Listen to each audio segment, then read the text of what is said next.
If you want to pump your body and expand your mind, there's only one place to go. Mind Pump. Mind Pump with your hosts, Sal DiStefano, Adam Schaefer, and Justin Andrews. So in this episode of Mind Pump, we actually get Adam to tell his story of his fat to fit story. Some of you listening right now didn't know this, but Adam at one point was quite tubby. And he took himself from tubby to pro, and he talks all about the process of that, and along that process, developing some or fine-tuning some more of his theories on training.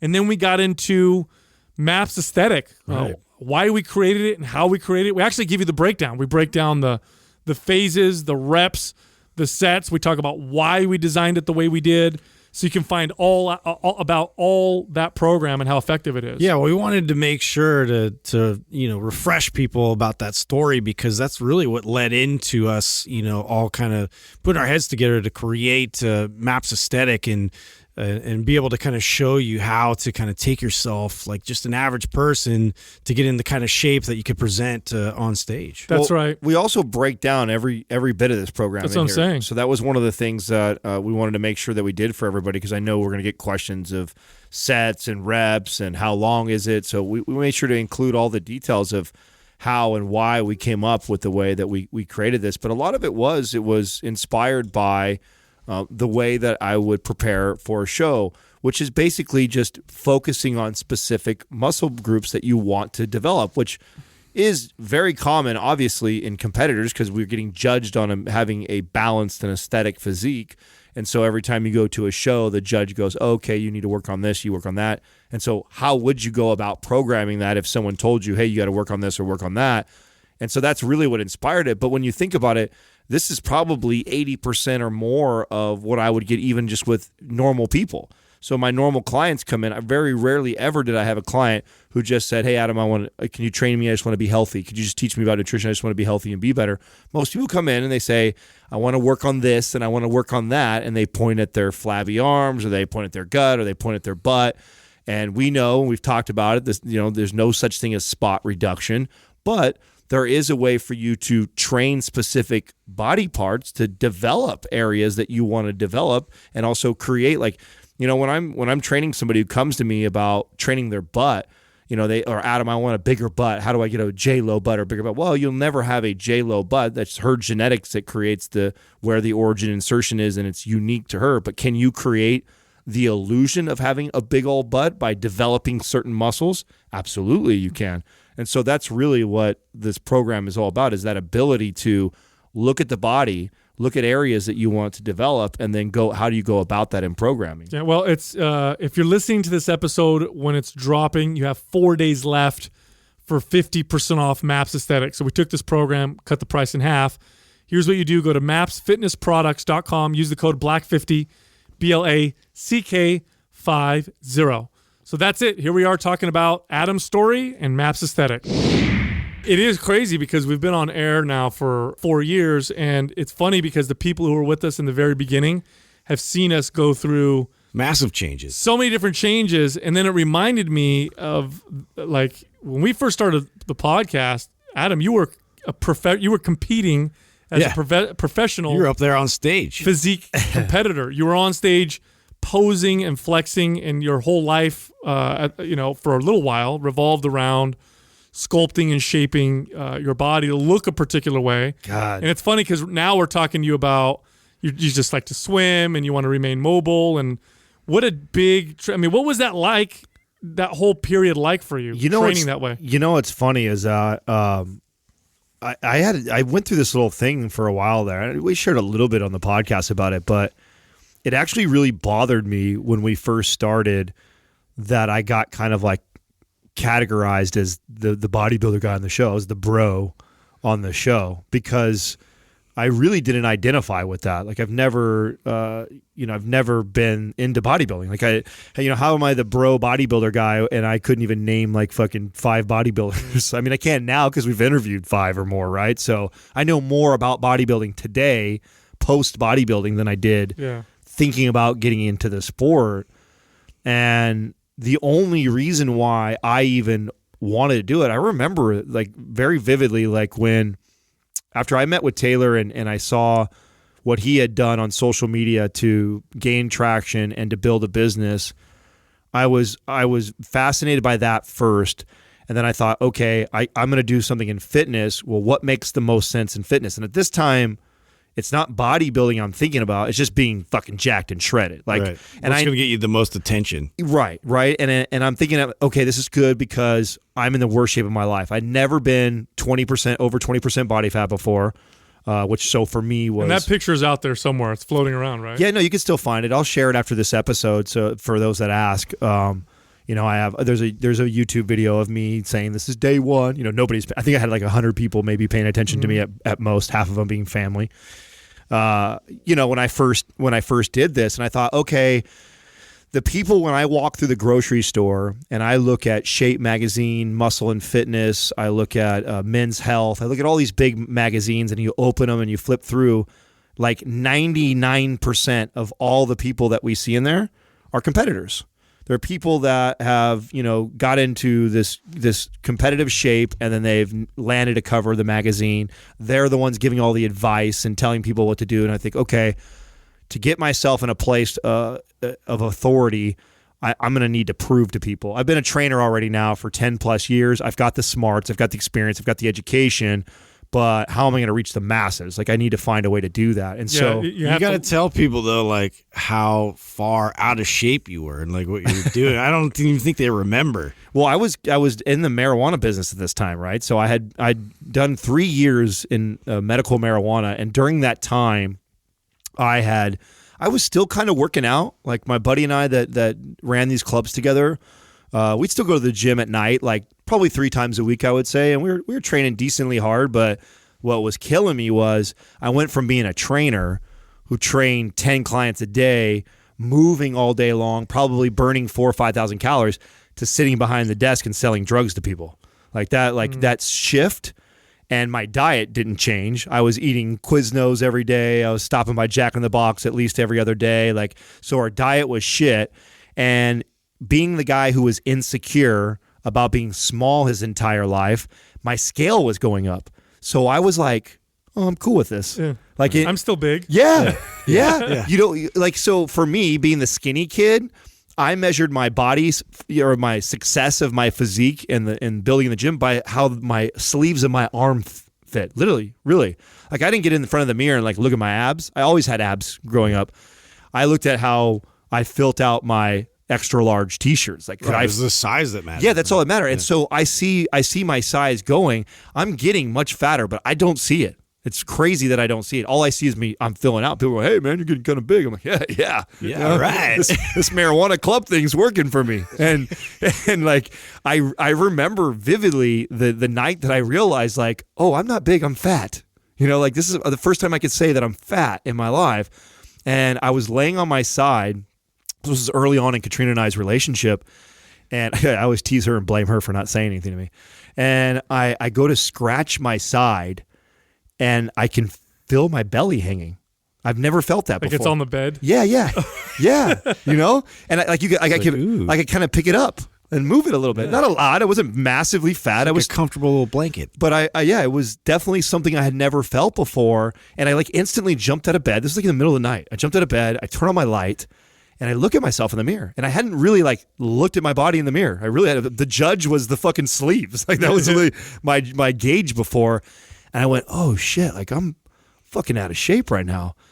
And this was all happening at the same time that I was getting really tired of marijuana.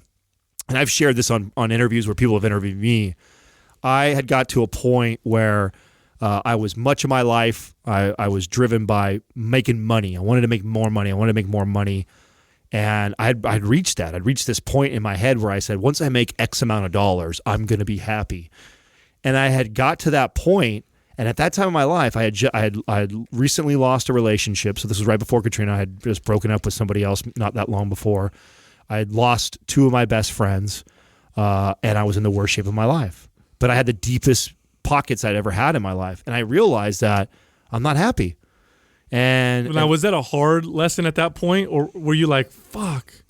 It was kind of like a because I would, and I've said this before too, like, don't get me wrong. When I reached that, quote unquote dollar amount, the first year was fun. The first year was a lot of Vegas trips, a lot of toys, a lot of flying around, a lot of paying for other people to do shit, and I was living it up.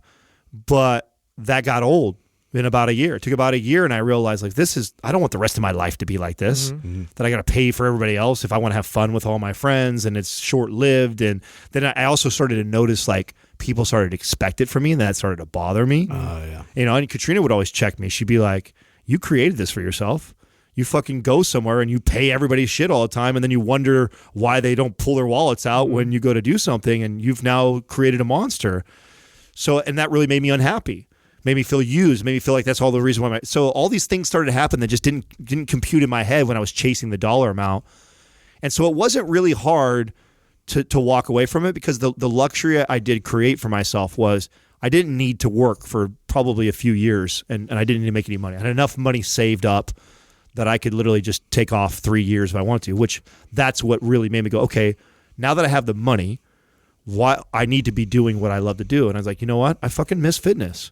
I miss training. I miss helping people. And like this light bulb went off. I'm 30 years old. I'm in the worst shape of my life. I don't need to make money. So it's like, okay, I'm going to get back into fitness. And when I decided to do it, I thought this is perfect, because one of the things I also remember that was really challenging as a trainer was being and I know you guys can identify with this, because you guys both, especially you, Sal, because you got in really young. I remember one of the frustrating things being like a 22-year-old trainer and talking to clients and them telling me like, oh, you don't know, you're just a kid. Wait until you have kids. Wait until you don't know what it's like to be fat. Like, you don't know what it's like to have a big business and all these things. And they would always tell me these things that, like, I can't quite relate to them. And they're partially true. I was only 22 years at that, and I didn't have kids, and I didn't have a big, massive career. And so I didn't have all the same stresses that they had. So I kind of thought, like, okay, this is cool. I'm now 30. I'm not a baby anymore. I'm fat for the first time in my life. Like, I can now share this story. And so the goal was, okay, I'm in the worst shape of my life, 20-some% body fat. At this point in my life, I never, even as a trainer, I'd never seen sub 9%. 9% body fat was like my low. If I would get in shape for Vegas or get in shape for it was about 9% body fat. So the goal was get sub 9. So I told, and I knew, and this was when Instagram was coming out. I decided I was going to use that platform, and I put it out there in the air. I said, okay, I'm going to take myself from the worst shape of my life to the best shape I've ever been in my life. And now the goal was to attract attention through this process, right? Build your social brand, right? To be able to get back into fitness, but rather than working for a gym, working on your own or turning it into something, right? And at this point, I don't know what it's going to be, and this is right before. You're just trying to get the audience, yeah. And I know that. I know that's the first strategy. I knew that this is something that I didn't. I wasn't trying to monetize yet. I wasn't trying to make any money. And what year was this? This is 2013 or 14. Okay. Right? Okay. This is right before you and I start talking. Right. So like the story I'm telling right now is about 6 months before Sal and I are communicating. That's right. Mm-hmm. Right. So I'm just kind of starting to get some traction.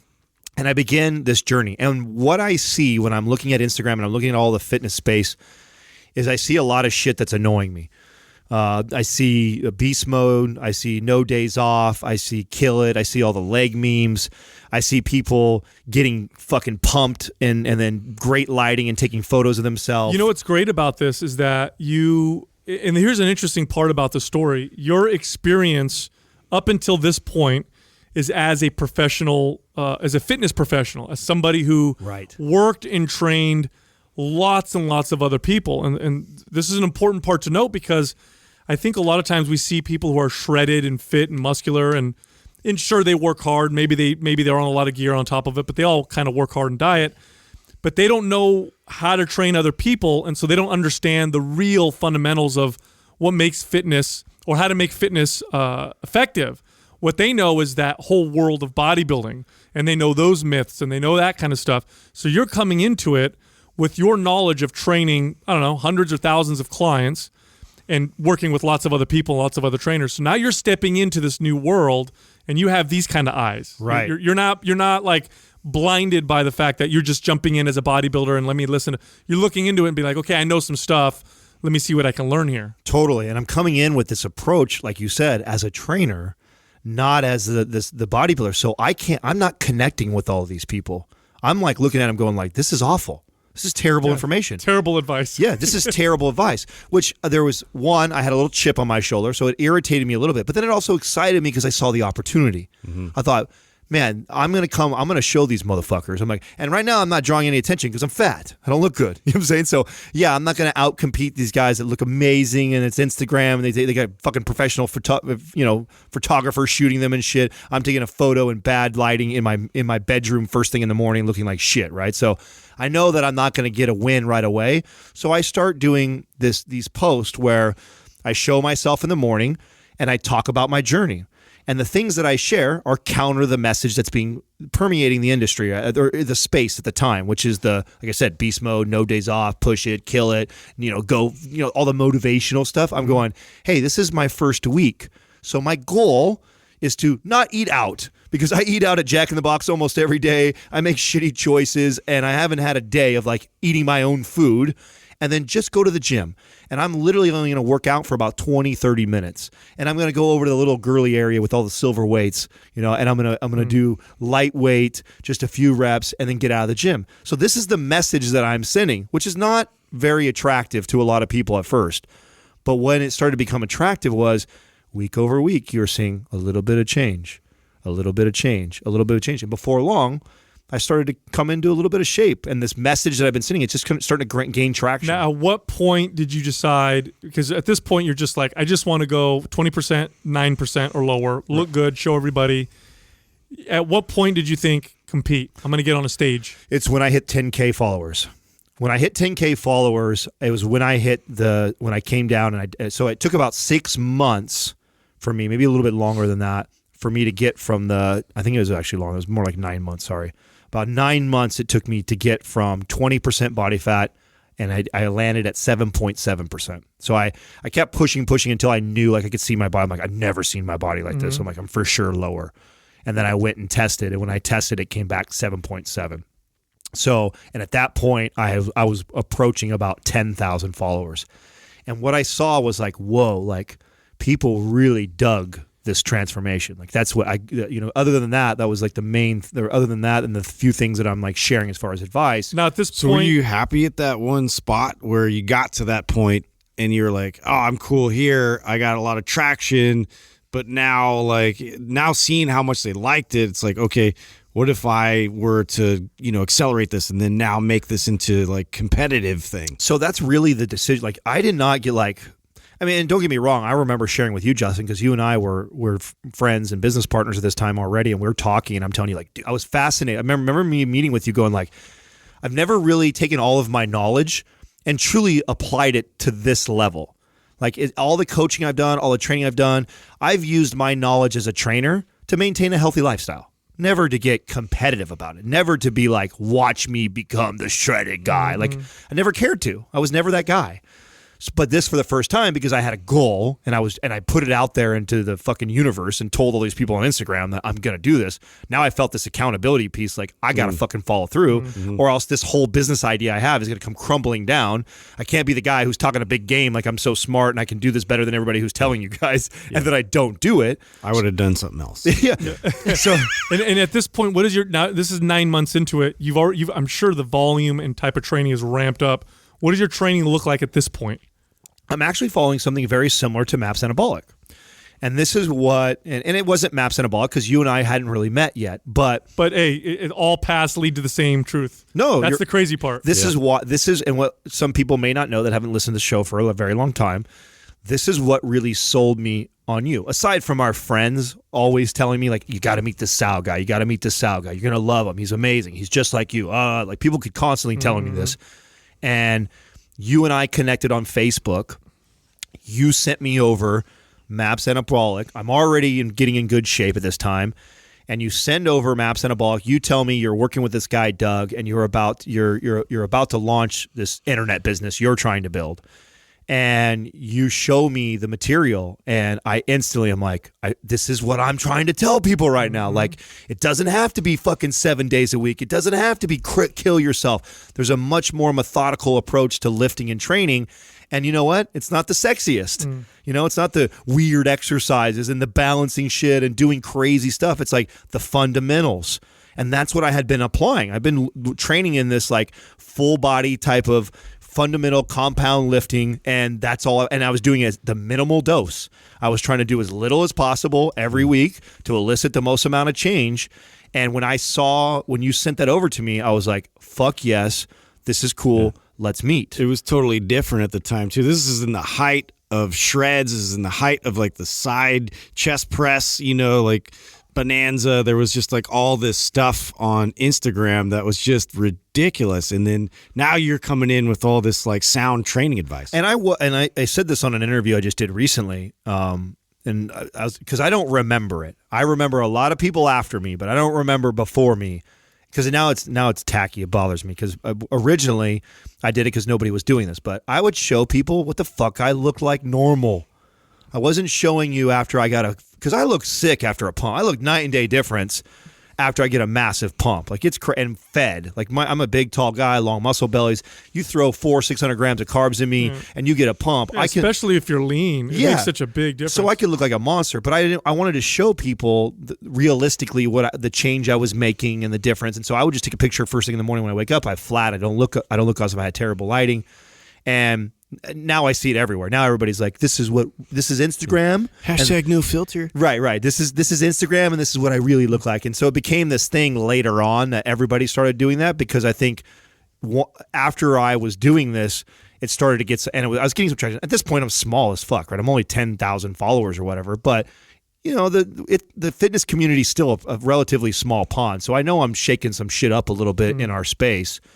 So you decide, okay, I think I want to do this next level, compete. So because I saw how much traction the getting myself shredded or getting myself lean was, I was like, man, well, what's the next level of just getting in really good shape? It's getting in competitive shape, right? Like that's the next level to just getting in good shape. Because when I was at 7% body fat, I mean, sure, Katrina thought I looked awesome, and I'll post pictures of this sometime too. Like, and I look pretty damn good, but I wasn't like, I'm not winning no shows, you know. I just look good. I look fit, you know. But I wasn't like a bodybuilder where my body was symmetrical and shaped like a certain way. And this is where I go, okay, if I did this on my own and I got 10,000 followers, what happens when I decide I'm going to go compete against people that are supposed to be the best in the world at doing this, and I do it the opposite of how everybody else does it? Because the formula back then, and still is today, is if you want to get in competing, you hire the most well-known coach, you get on top, you get on one of the most well-known teams, and you go to the shows that they all fucking sponsor. And between that, getting help from your coach and getting recognized by people that are well-known in the space, good recipe for a chance of success. So I said, fuck that. I'm going to do it without all that stuff. Because I believed at that point that I had the tools to take myself to that level without the assistance of these people. And I thought my whole goal was not to win bodybuilding shows, but it was to continue to solidify myself as an authority to my current 10,000 audience. And if I could grow that to another, I didn't care about everybody else. I cared about the people that were paying attention to me, that watch this, you guys. I'm now going to go compete against these people that love bodybuilding, shit and breathe it all day long, read all the magazines, know everybody, and they just all aspire to be bodybuilders one day. I'm going to go fuck in their space and go fuck it all up. Watch this. And so that was kind of the goal. And I knew that I would get some traction. And so I did. And I competed in my very first show. And this is also why Sal and I, we've all been introduced now. So we've been introduced to each other. We're not doing any business together yet, but we're all kind of communicating. You and I are sending pictures back and forth, and I'm talking shit to you around this time.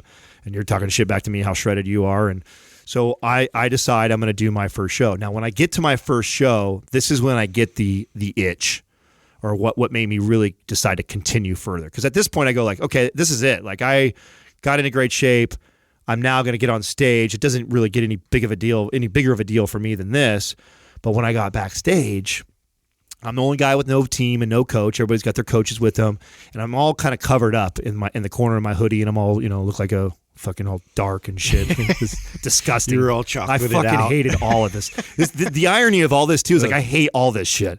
Yeah. Like I don't like prancing around. I feel like I helped rub some of that on you. I Oh, don't remember. God, Did you dude. really? I don't know. The glutes are hard to cover. I did not like Hired doing somebody. any of that stuff, and it's totally out of character for me to be like this. But I'm doing it right. What I am enjoying is the competitiveness of I'm not like everybody else. I'm gaining traction. I'm actually building an audience of people. I'm showing people the right, good information, and I'm showing that you can do something this extreme, but kind of do it in a healthy way as possible, right? So I get backstage, I peel down for the first time, and I'm fucking diced compared to everybody. And all of a sudden, I start getting all these competitors walking around. Who's your coach?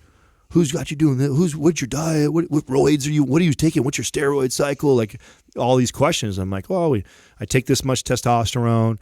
I don't have a coach. This is how I did my diet. And I'm asking these people same questions, And the stuff I'm hearing back, I'm fucking floored, dude. I'm hearing crazy steroid cycles. I'm hearing totally extreme, stupid diets. I'm hearing crazy amounts of cardio being done. And I'm going, what the fuck? These are the people that make the magazine. I'm like, no, this is okay. Then I start going, okay, this is amateur. That's why. These are all the knuckleheads that want to be pros that are doing it all the wrong way that get in here. And that's what I'm assuming. I'm like, oh, they just don't know what they're doing. And that's why they're at the amateur level. So it doesn't take me very long. I do 2 shows before I get my first place. So I go 4th place, I go 6th place, I go 1st place. Once I hit first place, I win my first show. That qualifies me for nationals. So now I get to national level, and when I'm at the national level, I'm thinking, okay, I'm really excited now. Like these are like the elite, and I go to USA's. So USA's in the bodybuilding world is the pinnacle, like of amateur bodybuilding, trying to go pro. The hardest show, the biggest show, the most prestigious show you can do is USA's. And I remember that time my buddy, who's a coach, was trying to tell me to go to like Pittsburgh. He's like, dude, you should just go fly to Pittsburgh where it's small and get your pro card just to get people. I'm like, no, fuck that. Like, if I'm going to do this, like, I want to do it all the way. Like, I want to be proud that I won, not because I don't want to be proud because there was 8 people in the show and I slid in and got my pro card. So I do. I go to this massive USA show, and I think I had 32 or 37 people just in my class alone. Now, at this point, when you're doing the USA, how many competitions have you done leading up to this? 3? So I've done 3. Now, each time, are judges telling you, work on this, work on that? How are you changing your training? What are you doing? So that's a good question, because this is actually where I do start to change my training. So up until this point, I'm kind of following more of, when I got in my first initial shape, it was kind of following this MAPS anabolic type of protocol, really fundamental strength training, building a solid base on myself, doing as little as possible to build. Now that I get into competing and I have a judge, in my very first show, they critiqued me. They critiqued my back. And they critiqued my shoulders. And so they said back and shoulders you need more of. Yeah, they could say, and they use more specific terms. They say, you could get a wider, fuller looking back, and my shoulders could be more round and pronounced. And that was my critique from the judges. They said you were more than enough shredded. They said I was too shredded to be, in fact, the first time I ever heard someone be told that, but I was told I was too shredded, and I needed to develop these areas. So now I had to go to the drawing board, and this is where it got really fun, was because this is where things are a little bit different. Like training to get in shape overall, lose body fat, or just to kind of build muscle. I think there's a protocol and a formula to that. But then when you're asked to develop specific parts of your body, the programming has to change.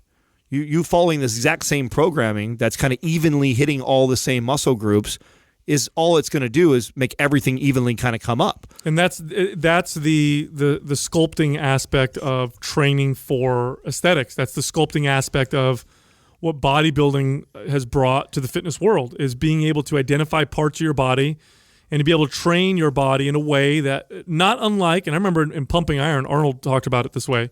He said it's like a sculptor. When a sculptor is creating their work of art, and they notice that they need a little bit more clay here, a little bit less clay there, they are trying to create their aesthetic masterpiece. And that's where, bodybuilding or training in that fashion, understanding it in the real way, there's a lot of value that way. And something that I found fascinating also was now I have peers, right? And so we're talking about other competitors. A lot of us work out in the same gym, and so I see a lot of them. We're all friends. And, a lot of the guys like to cross-pollinate and work out together. And that was one of the things that I think I probably wasn't the most well-liked amongst my peers at first because... Yeah, you're allergic to pollen. yeah, so I told all of them that I don't really like training with somebody else. And it's not like a personal thing. I have my own personal goals. My judge told me that I'm weak here and weak here. Therefore, my programming is very specific. You're sculpting your body. Yeah. And, if you got two people coming in and one guy needs more chest and you need more rear delt or whatever, of course the workout's got to look different. Right.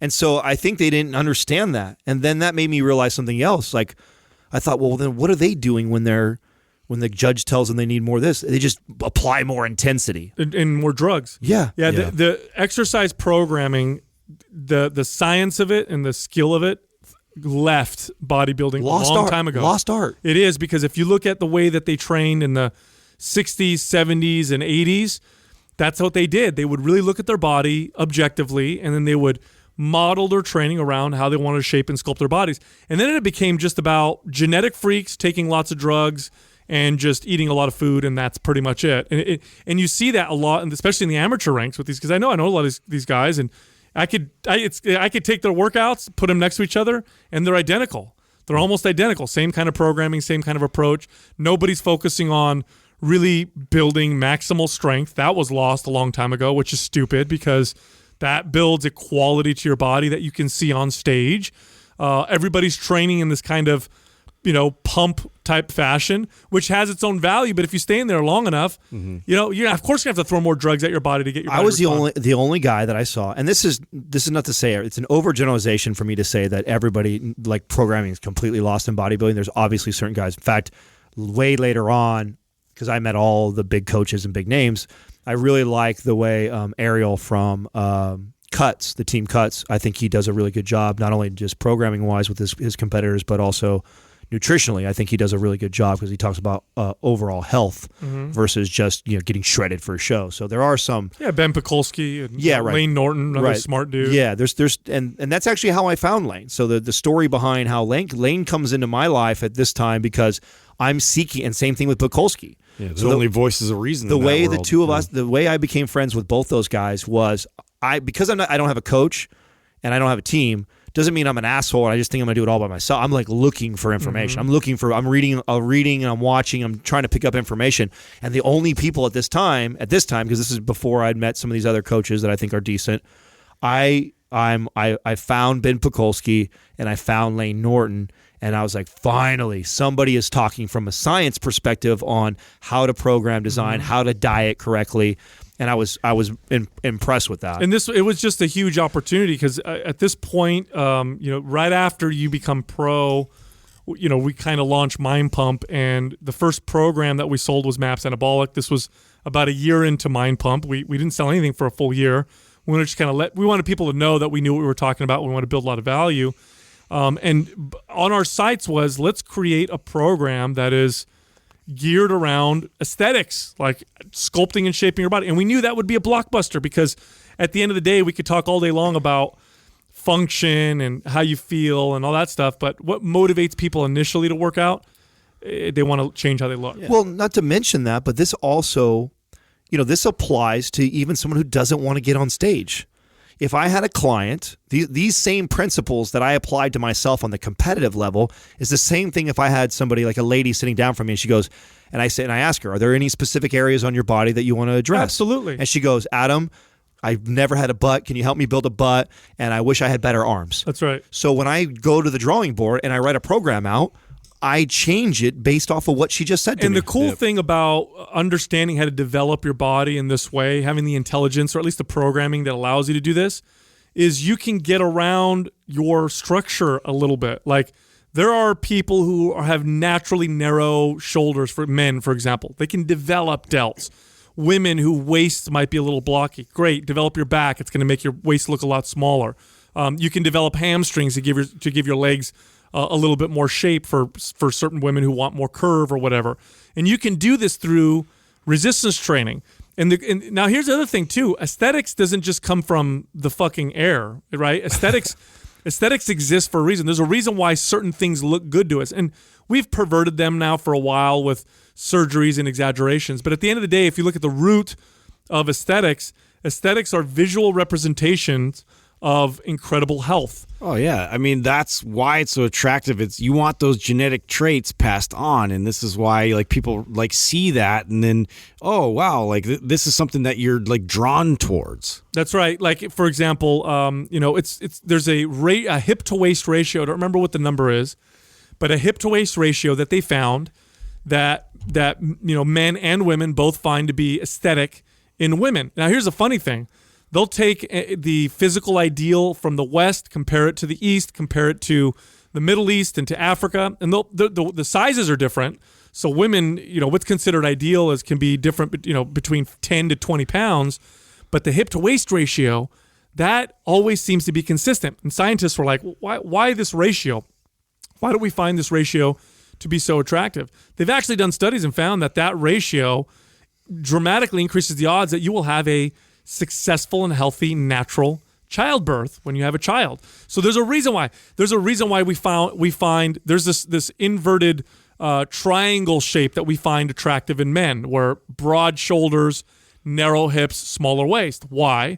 You have good function. Smaller waist means strength. Narrow waist means you can run pretty damn well. Wide shoulders, you're probably strong. You've got some signs of high testosterone.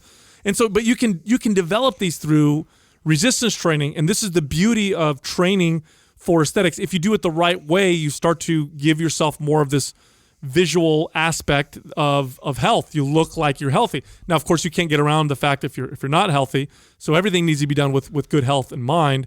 But training specifically to make yourself look a particular way, it's a lot of fun. And if it's a muscle, I mean, you can develop that muscle. And I think that, a lot of times people get frustrated and want to go right to surgery, or they want to fix things by shrinking their waist. And that's the focus of that versus, creating the illusion of slimmer by building and developing other parts of their body. Now, the thing that I found really interesting, too, when I was getting into all this was, the lack of programming that was done on a lot of these competitors that went about it. It was all the drugs, and it was all the intensity driven, And really what I found out, and what I tried to express to people that are aspiring to be like these competitors, is most of them, what they have proven they can do is be disciplined for a really long time. And they have this ability to restrict from themselves and push really fucking hard for long periods of time, meaning months on months on months of consistency.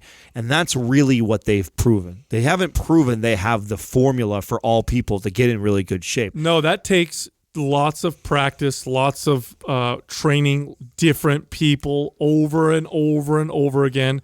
Because I can say with full confidence, I didn't have that knowledge 3 years into my training career, or 4 years into my training career. It took a good 8, 9, 10 years before I really started to develop to the understanding of what it takes to get people's bodies to react and respond. And what we see with these people that were giving the advice out to all these other people that are following them and wanting to do them, and they're writing programs for them, is, they get some people that, and I remember this, I'd be like, oh, you follow whose program? I'm like, really? That I've seen the way he trains and what he does. And they'd be like, oh man, well, I just got great results. I'm like, well, okay. Yeah, if you cut all them calories, you got on the treadmill that long, and you did that for 6 months, like, yeah, no fucking shit. But is that really sustainable long term? And does that really help the other 90% of the population that maybe doesn't want to be a competitor, but wants to get in really good shape? No, not at all. In fact, that's a really bad way to go after it. And we're missing some of the things. And there's a much easier way to go about this. There's a smarter way to do it. Way smarter. Yeah. I remember, and this is what I love. Like, so in MAPS aesthetic, right, the very first phase is the strength phase. And in that phase, we spend 3 weeks inside, or 3 weeks inside that phase, where we're focused on three to 6 reps. And we're doing like 3 to 4 sets at least, sometimes 5 sets. And we're doing these real big compound basic movements. You want to know how many men's physique guys I saw ever training like this? Probably zero. Yeah. Zero. Which is crazy because, first of all, training in that rep, most rep ranges, by the way, build muscle, especially if you're not training in those rep ranges. So that's a big myth. But second, training in a strength phase gives your body a quality of a look it's hard to achieve without training that strength phase. Now, how do I explain it? What does it look like? It looks like your body's harder, like it's carved out of stone, solid. This is both for men and women. It gives them that solid, hard look to their body in a different way than training in the higher rep ranges. Now, of course, if you stay in that for too long, then you don't get the benefits of the other rep ranges. But I always thought it was crazy that these competitors never train in those phases. So that phase. I didn't know this. I was not privy to this until I got in the space. I just assumed. I assumed in order to be that in shape, they at least had these fundamental things down. But what I realized was like, no, what they're really good at is just dieting and training really hard. Mm-hmm. And yeah, if you train really hard for long periods of time and you diet really hard for long periods of time, like absolutely, you'll get shredded and you'll look pretty damn good.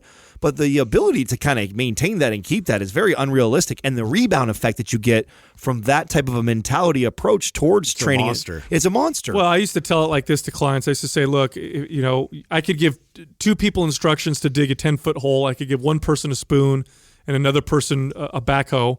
And if they both work hard enough, eventually they'll both dig that hole. But it's going to happen a lot faster and a lot easier for the person with a backhoe. Right. And it's going to be silly to sit. And it's like that's what they're doing with their training. It's like they're using a spoon. They're like, but I'm digging, but I'm getting there further. And you're like, man, I know you are, but holy cow. Well, it's such an easier way to do it. I love that analogy too, because to me, when it came to the programming for each time I went from show to show, so between shows, I always had to restructure my program. The thing that got me the bulk of my success, or showed me the most gains towards the goal, which was in this case, build more chest or build more back and build more shoulders, which was like the first main focus, was the first phase. Mm-hmm. The first phase. It was those heavy overhead pressing. It was those heavy incline bench press. It was those deadlifts. Mm-hmm. Those were the things that started to put the bulk of the muscle on, especially since this program is, aesthetic is 10 weeks long. I wouldn't diet for a show until the last 6 weeks or so. So I'm being fed in those first 4 weeks. I'm feeding myself. I'm lifting heavy. I'm building. And you could see it every time I would do this. And we designed MAPS Aesthetic because that was the goal. The idea was, okay, let's design a program that people could use to compete, but also for people, the everyday person who has got a decent amount of experience training, because it is a high volume program, who want to be able to train and shape and sculpt their body like these types of people. And so we did it. We made it 10 weeks long because you told us, Adam, that that's the length of time you want to do your get ready for a show. Yeah. You want to do about 10 weeks because you got people coming in 16 weeks. We're doing insane dieting for that long. Yeah, exactly. And they're dieting and they're doing high intensity training right out the gates. So at this point, I'm managing my steps already. At this point, I keep my steps very low. I'm strength training. I'm trying to build right now.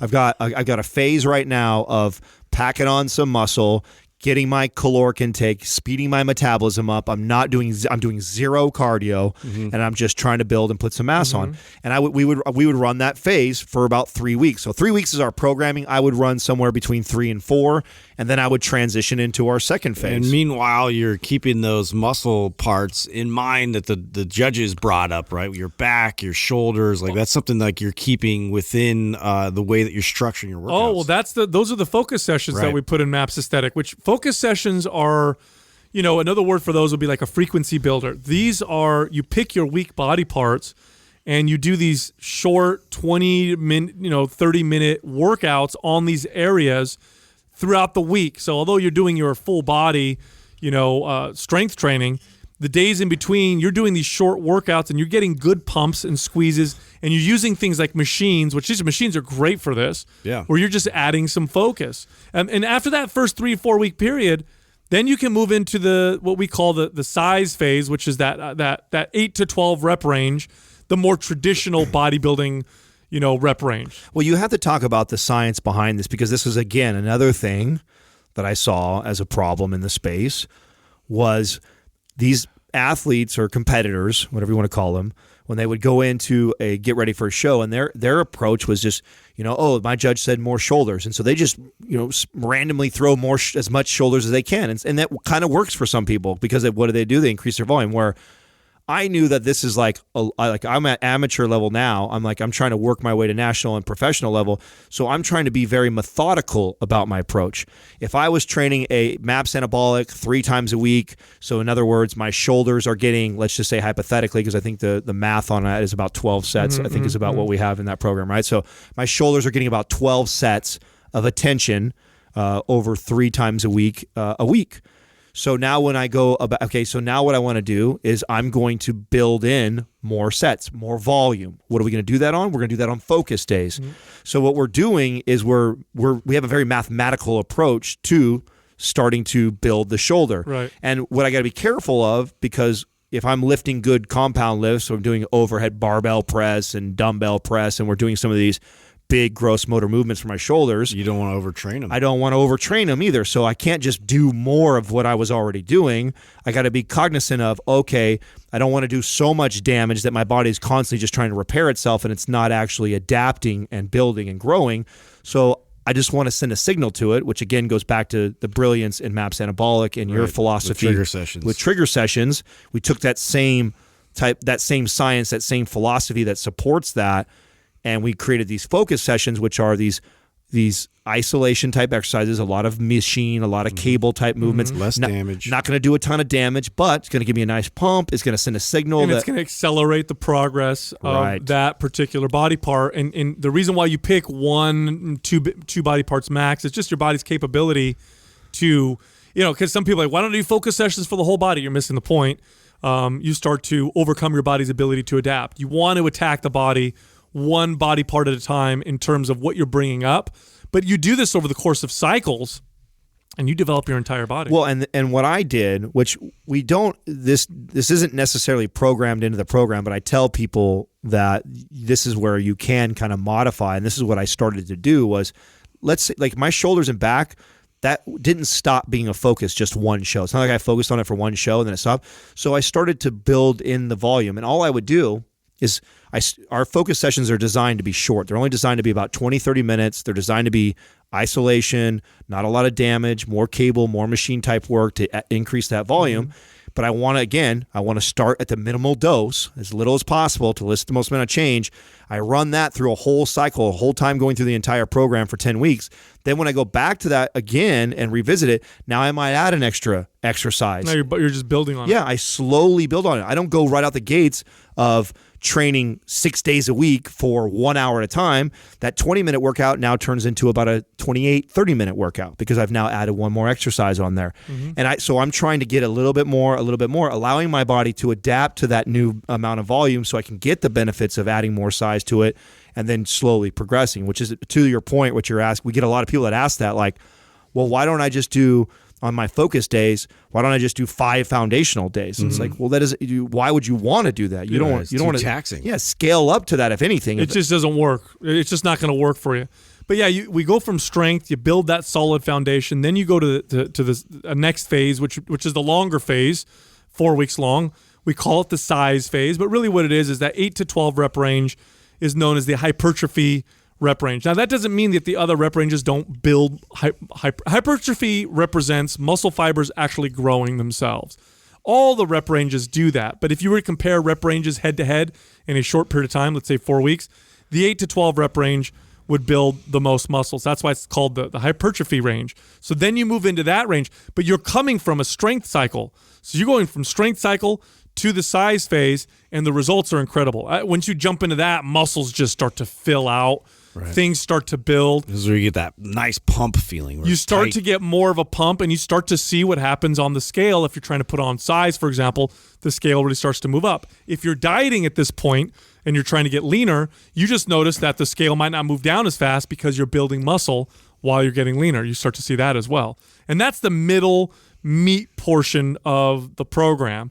Then at the end of the program, the last few weeks, well, that's when you're getting ready to get on stage. Or if you're not a competitor, this is when you're really trying to bring it all together, and the volume is much higher. They're doing a lot of supersets. What you're doing at this point is you're maximizing the pump that you get in the gym. Now, the pump itself also signals muscle growth, but through different ways. One, through what they call cell signaling because of the swelling effect that the pump gives you.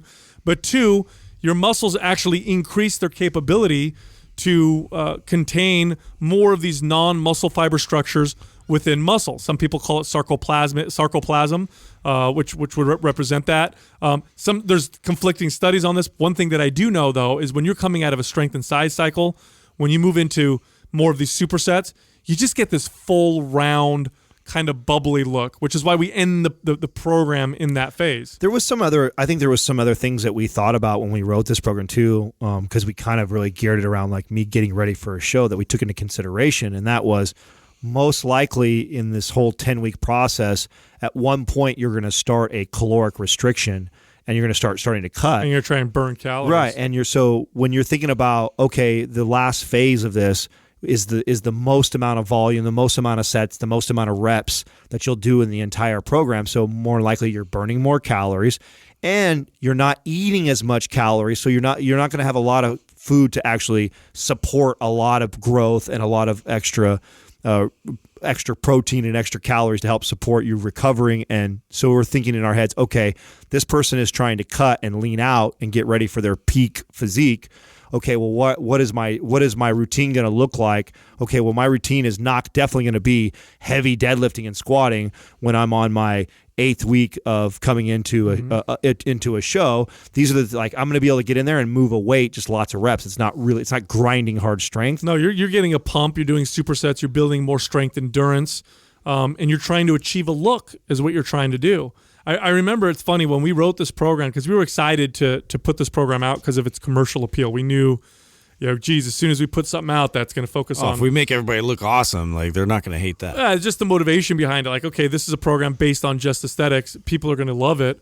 And we waited, actually. We put MAPS Performance out first so that we could have people move better and have that function, and so that if they did the next program, it would be a great way to follow up.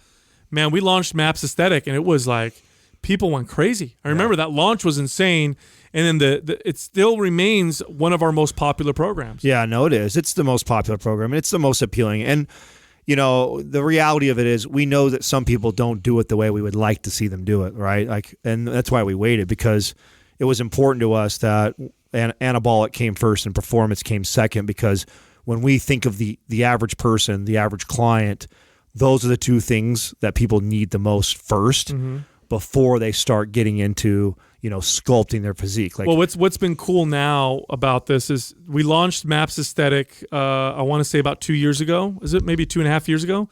And because it's been out now for a little while, I get messages now from people who use it to compete, which I love because it's giving them time now, right? It's funny because when we launched this, I was like, we're going to put so many coaches out of business. And it's I knew it was going to take a while for people to catch on to the effectiveness of it, but now it's I'm hearing somewhat of people having the courage to kind of run their own programming and kind of go through that process themselves instead of having a coach. We have a lot of people in the forum. In fact, Cassie just sent me over an email of somebody who was asking, she actually used MAPS Aesthetic for a show. She had great results, and she was asking and owns all the programs and just totally a pump. But she's like, I was wondering, do you guys have anything, or where would you guide me, or where should I go for a little bit more nutrition advice?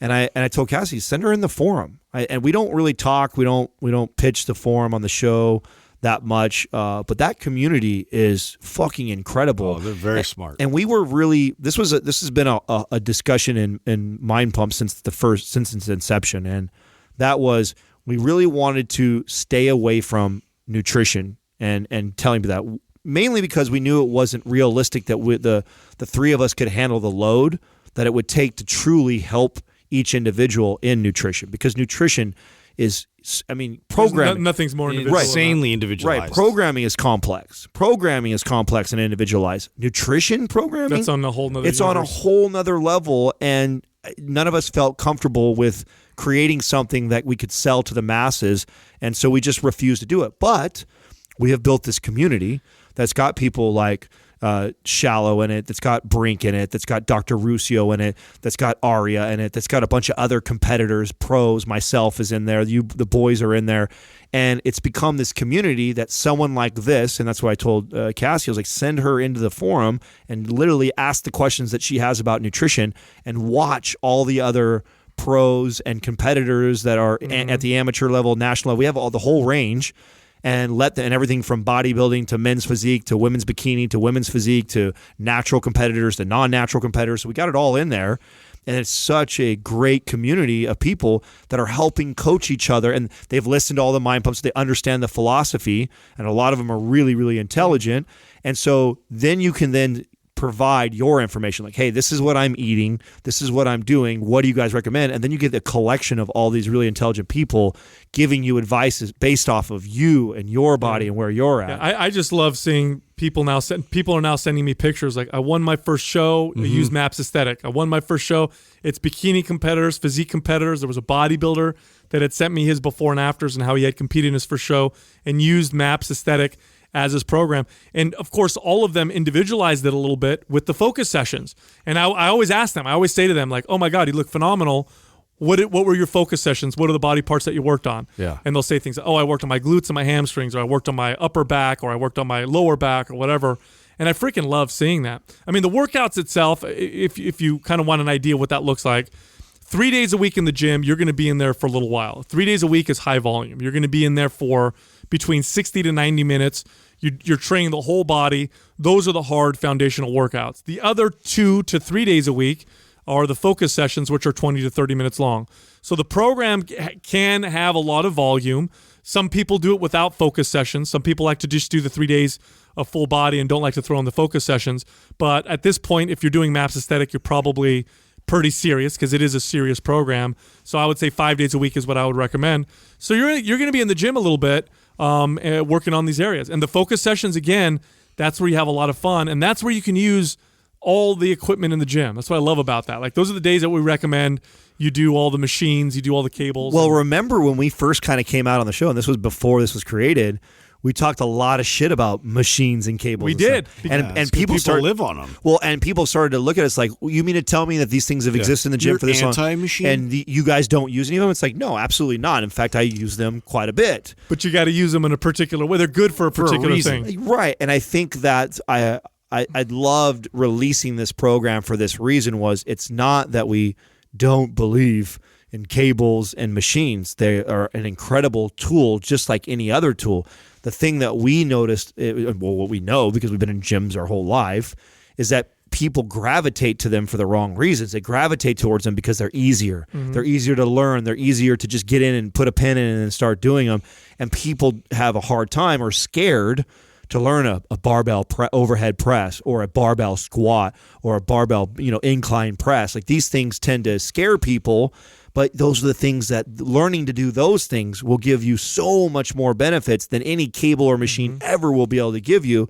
So why would you go right? Why would you gravitate to the thing that's going to give you the least amount of results first? You should gravitate to learning the principles, and that's why anabolic is so heavy in the barbell area. Yeah, MAPS Aesthetic is for people who have some experience training in the gym. It's not a beginner program by any stretch of the imagination. But if you have some experience, you've been working out for a little while consistently, or you have in the past and you kind of know what you're doing, and you're going to go into the gym and you're serious. Here's another thing. You're kind of serious, like, okay, I really want to change the way I look. Apply it. It's a 10-week program with a good diet. Watch what happens to your body. Please take a picture. Take a picture before, take a picture after. It'll blow your mind. But again, it is not a beginner program. It is more of a advanced type workout because you will be in the gym utilizing a lot of exercises. And if you're a beginner and you throw this at your body, it'll probably be too much. But if you've got some experience and you throw this at your body and you do it right and you combine it with a decent diet, watch what happens to your body. I think you'll be radically surprised. And I think when we air this, MAPS Aesthetic will still be 50% off, but I think it'll only be about 4 days left, if I'm not mistaken, to the promotion. So if you're listening to this on the day that it airs, there's only 4 days left for MAPS Aesthetic to be 50% off. So we took the price, literally cut it in half.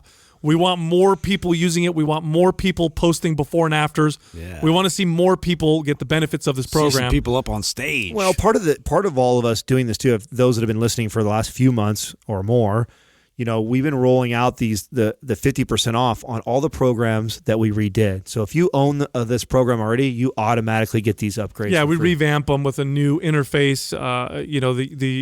It's a lot easier to use, better videos, cleaner videos, better instruction. Anytime we do that, it's upgraded for free.